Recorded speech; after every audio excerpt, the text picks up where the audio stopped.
Αν φέτος τα Χριστούγεννα ψάχνετε ένα διαφορετικό γλυκό για το γιορτινό σας τραπέζι, τότε το πιο εντυπωσιακό είναι σίγουρα ο κορμός. Αφράτος και χιονισμένος με άχνη, είναι βέβαιο ότι θα εντυπωσιάσει τους καλεσμένους σας και θα στολίσει πολύ όμορφα το μπουφέ σας. Είναι πιο εύκολο στην Παρασκευή από ό,τι φαίνεται και αν έχετε περιορισμένο χρόνο μπορείτε να τον φτιάξετε λίγες ημέρες πριν και να τον διατηρήσετε στην κατάψυξη. Πριν αρχίσουμε, θα ήθελα να σας ευχαριστήσω πολύ που στηρίζετε το κανάλι μου και αν είσαστε εδώ πρώτη φορά, κάντε και εσείς την εγγραφή σας. Τα υλικά της συνταγής εμφανίζονται κατά τη διάρκεια του βίντεο. Αρχίζω με το παντεσπάνι, που μπορώ να το έχω φτιάξει μερικές ημέρες πριν. Για να το φτιάξω, χτυπάω τα ασπράδια με τη ζάχαρη πολύ καλά μέχρι να φουσκώσουν.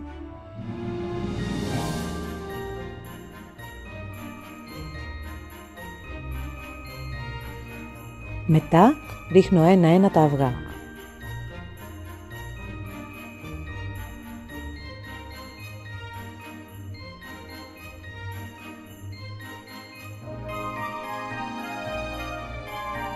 Προσθέτω σταδιακά το αλεύρι και το ενσωματώνω με μία σπάτουλα με κυκλικές κινήσεις. Εδώ χρειάζεται λίγη υπομονή και αργές κινήσεις για να μην φύγει ο αέρας από τη μαρέγκα. Είναι πολύ σημαντικό να γίνει με σπάτουλα και όχι με μίξερ.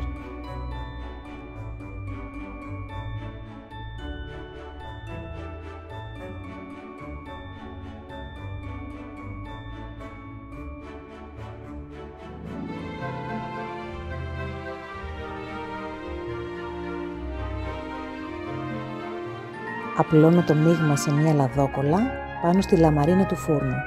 Προσπαθώ να έχει ορθογώνιο σχήμα, ώστε αργότερα να μπορώ να τυλίξω τον κορμό.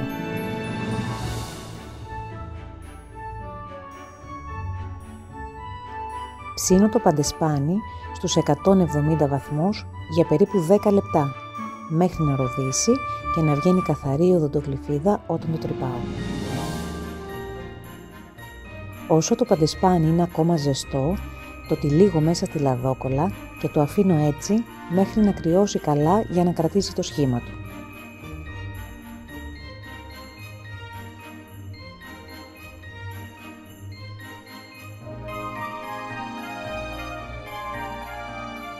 Για την κρέμα, πρώτα ανακατεύω τη λιωμένη κουβερτούρα με το γάλα.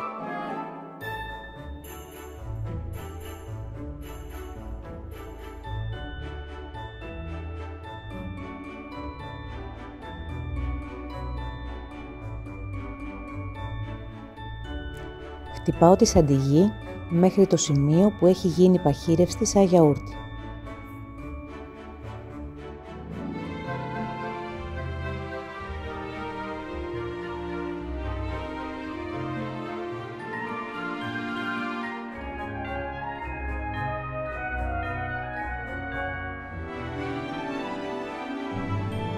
Ενσωματώνω το μείγμα της κουβερτούρας με σπάτουλα, προσεκτικά, με κυκλικές κινήσεις για να μην κόψει σαντιγί.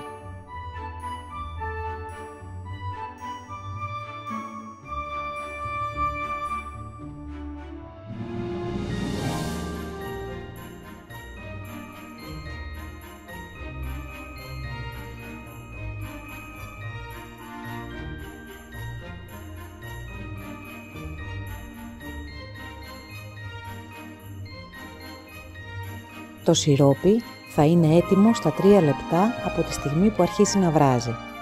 Μπορώ να το έχω ετοιμάσει μερικές ημέρες πριν, αρκεί να το ζεστάνω για να το χρησιμοποιήσω. Ξετυλίγω το παντεσπάνι, το βρέχω καλά με το σιρόπι που πρέπει να είναι ζεστό και το αφήνω να κρυώσει καλά.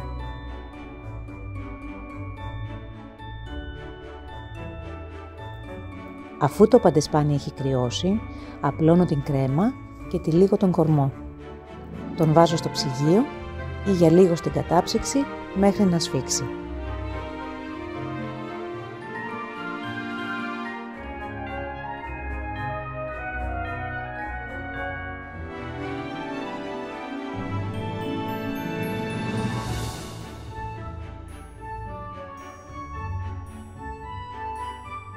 Όταν παγώσει η κρέμα και σφίξει ο κορμός, αφαιρώ τις άκρες.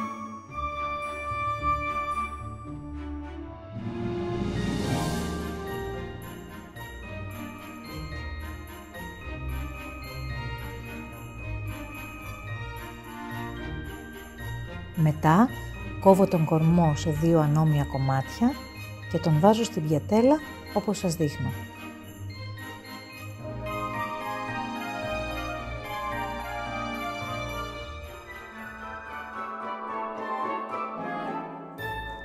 Το μόνο που δεν μπορεί να ετοιμαστεί νωρίτερα είναι το γλάσο. Το φτιάχνω ανακατεύοντας τη λιωμένη κουβερτούρα με το γάλα και το απλώνω παντού.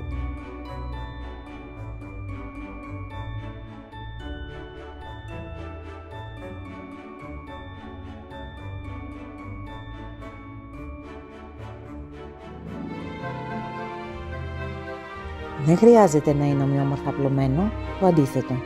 Είναι ωραίο να είναι ακατάστατα απλωμένο για να θυμίζει την άγρια υφή του κορμού του δέντρου.